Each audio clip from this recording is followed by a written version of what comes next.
Let's give a big hand to Susan Teham.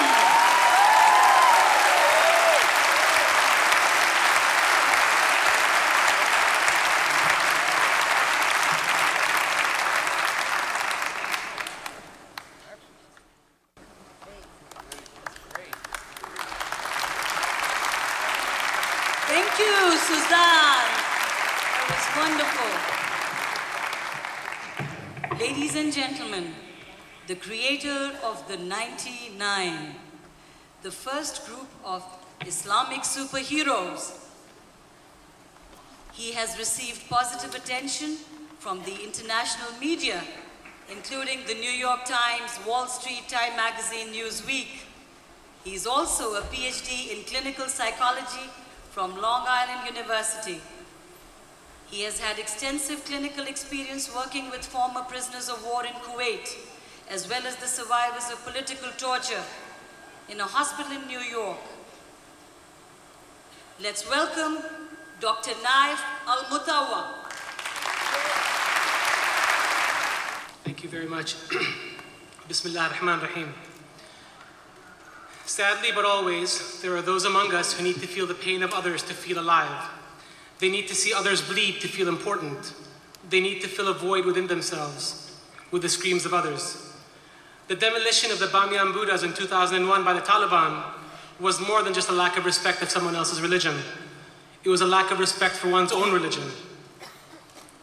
The Buddhas were built in the 6th century. Islam arrived in the 7th century. But it wasn't until the 21st century that they were destroyed in the name of Islam. At the end of the 15th century, the Middle Ages in Europe gave way to a period of rebirth. Da Vinci painted the Last Supper and the Mona Lisa, while Michelangelo gave life to the Sistine Chapel. The Protestant Reformation of Christianity had begun, and even the Spanish Inquisition couldn't stop it. To some extent, the European Renaissance was the counter-influence of the Inquisition and a cornerstone of the rebirth. The Renaissance helped break the control of those who favored recitation over reason. Art played a huge part in that. Suddenly, people could have various opinions over the same piece of art. Meanwhile, art in my neck of the desert was, until recently, limited to the beautiful calligraphy of the Holy Quran. And as beautiful as our art is, it limited interpretation. What was one supposed to say? I don't like the color purple on that verse. Maybe the handwriting is too small. I once asked my son Hamid about a picture of the Mona Lisa online. I asked him what he thought of it. It's too dark. He saw it in our cartoon once, liked the smile. I took him to a piece of calligraphy from the Quran on my wall at the house, and I said, Baba, what do you think of this piece of art? He looked at it and didn't say anything. So I pushed him. I said, you told me what you thought of the Mona Lisa. What do you think of this? He looked at it and he said, it's the Quran. Of course it's beautiful. And indeed it is. One day he'll understand why it is beautiful. And one day he'll realize that limiting creativity and art to holy scriptures give the wrong people the keys to the kingdom. Today's digital age allows for the democratization of communication. It allows for an Islam 2.0. It allows for an Islam where everyone's opinion counts as to what a phrase or a verse or a saying means. An Islam that does not depend on the tyranny of top-down communication. An Islam that allows for creative endeavors. An Islam that allows for bands like Junoon and Outlandish and projects like the 99 to flourish. An Islam that is primed for a renaissance. It is the power of the internet that allows the 99 to engage children with fantastic stories of tolerance, fairness, and a life under the golden rule. But not all those who use this democratic system are Democrats. As in the pages of comic books, the battle of good over bad continues. The 99 is a concept of 99 heroes from 99 different countries. The name of the 99 is taken from the attributes of Allah in the Quran. Attributes like generosity and wisdom and foresight and mercy and dozens of others that are not used today or weren't used when I started 5 years ago to describe Islam in the media. The 99 get their powers from the famous Dar al-Hikmah library in Baghdad that was sacked in 1258. The books in that library were of collective civilization, not just Islam. There's a story of the caliph at the time who put the library together, Al-Ma'mun, the son of Harun al-Rashid, who told his scholars, translate any book into Arabic and I'll give you its weight in gold. If it had to be translated into Arabic, chances were it wasn't Islamic to begin with. After a while, his advisors came to him, saying, Your Highness, Your Majesty, the scholars are cheating. They're writing in big handwriting to get more gold. To which he replied, let them be, and pay them, because what they're giving Islamic civilization is worth a lot more than what we're paying them in gold. There's an understanding of the needing of openness. Our main bad guy in the 99, his name is Rugal. Rugal is very concerned that the power in those stones that house them in the knowledge up to 1258 may get updated with modern day information. I think I'll stop there. I think you know where I'm going with that. Let me ask the audience a question. How many of you here have read The Catcher in the Rye? Hands up, Catcher in the Rye. Well over 1,000 people. How many of you have killed in the name of that book? Nobody? You laugh, but 30 years ago, and 27 blocks from where I'm standing tonight, Mark David Chapman shot and killed John Lennon with a copy of that book in his hand. When interrogated by the police, he said that he got his ideas to kill Lennon from that book. A year later, John Hinckley tried to kill President Ronald Reagan. He too referred to the same book. So I ask you, whose fault is that? Is it the book or the deranged lunatic who pulled out those messages? With the 99, we went back to the same sources that others have pulled out hateful, sectarian messages, and from the same places offered multicultural, tolerant, and pluralistic messages. We went back to the same sources that the Taliban say drove them to destroy the twin statues. And from those very sources, we created a comic book series that preaches respect and harmony and creativity. We went back to the very sources that Al-Qaeda say drove them to destroy the Twin Towers. And from those sources, we created fun theme parks to entertain and educate children. So the next time you hear a spokesman from Al-Qaeda justifying heinous acts by quoting the Quran, the image that should come to your mind is that of Mark David Chapman cowering in the shadows outside the Dakota and quoting The Catcher in the Rye. And the next time you hear a spokesman for the Taliban explaining the unexplainable, the image that should come to your mind should be that of John Hinckley approaching the presidential motorcade. Islam should be the last thing that comes to your mind. And the next time you hear of the 99, expect fun, action-filled superhero stories that promote tolerance and respect.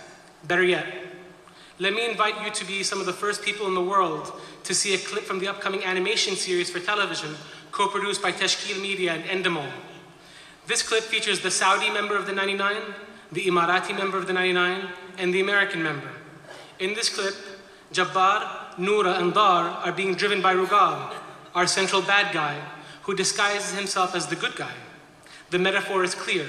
Religion, like anything else, can be used for good or for bad. And the 99 are manipulated into doing Rugal's bidding for him until they find out the truth.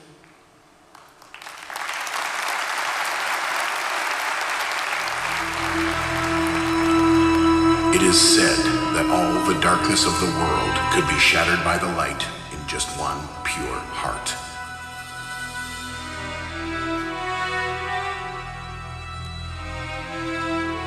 Imagine then the hope that would spread if 99 of the pure-hearted came together as one.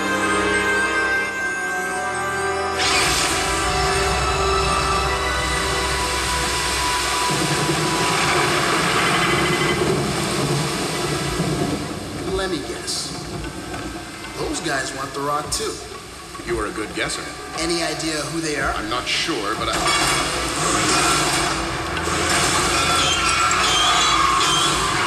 Want to get us killed? We have to get them out of there.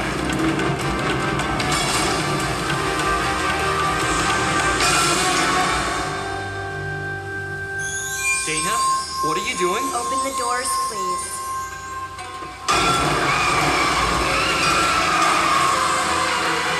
Oops.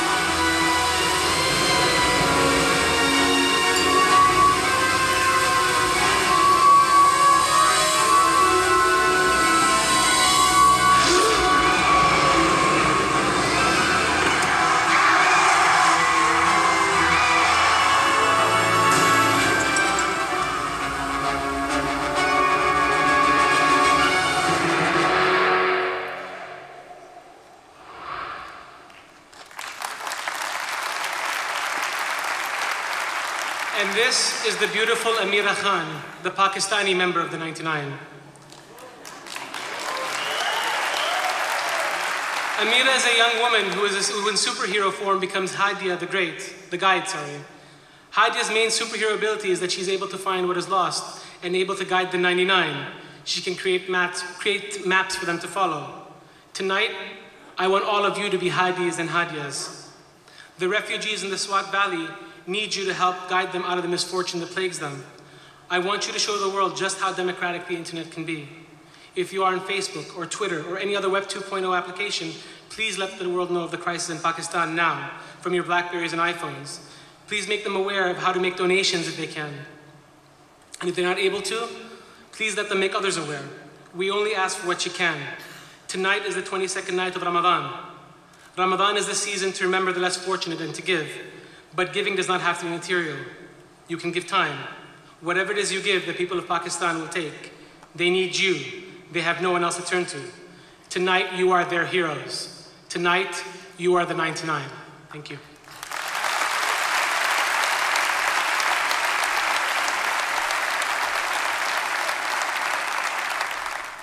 So how is everybody doing tonight?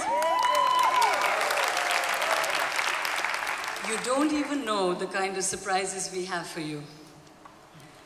Right now, I'm going to talk about hip-hop. How many people like hip-hop? Well, I didn't know anything about hip-hop when I was in Pakistan, moved here in 2002, and got introduced to hip-hop because I've got 3 sons who listen to nothing but hip-hop. So I had to be the school hip-hop, mother. So I just know yo, I just got to know one word, it's like yo. So hip-hop also has talent there in Denmark. And today we have invited this wonderful band called Outlandish from Denmark. Outlandish has 3 members, the main members of the band. Isam, born in Denmark, but he's of Moroccan origin. And then we have Waqas, who was born in Denmark, but of Pakistani origin. And we have the 3rd member, Lenny, who has a Cuban and Honduras origin. So it's interesting. 2 Muslims, 1 Catholic. But what are they doing? They are trying to resolve conflicts of religion and politics. Extremely spiritual and religious boys who have this as a motive of improving the landscape of this world by bringing peace into the world through music. And these 3 are going to come here and they're going to sort of spread the magic of hip-hop and drive you insane. So we are going to welcome one of the biggest hip-hop bands on this planet. Let's give it up a hand for Outlandish.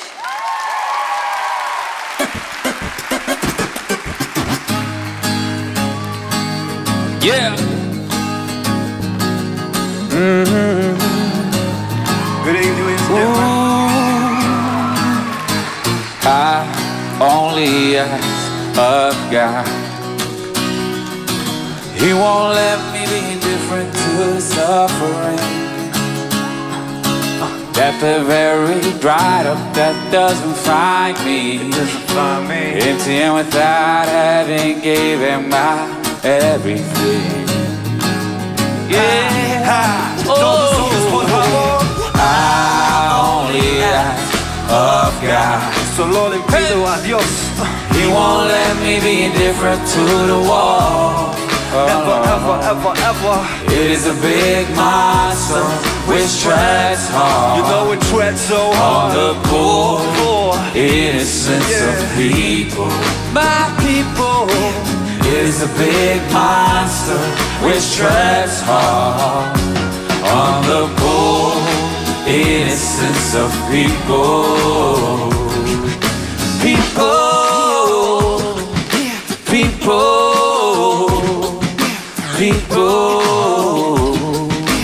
I only ask of God. Everybody clap your hands. He won't let me be indifferent to the injustice.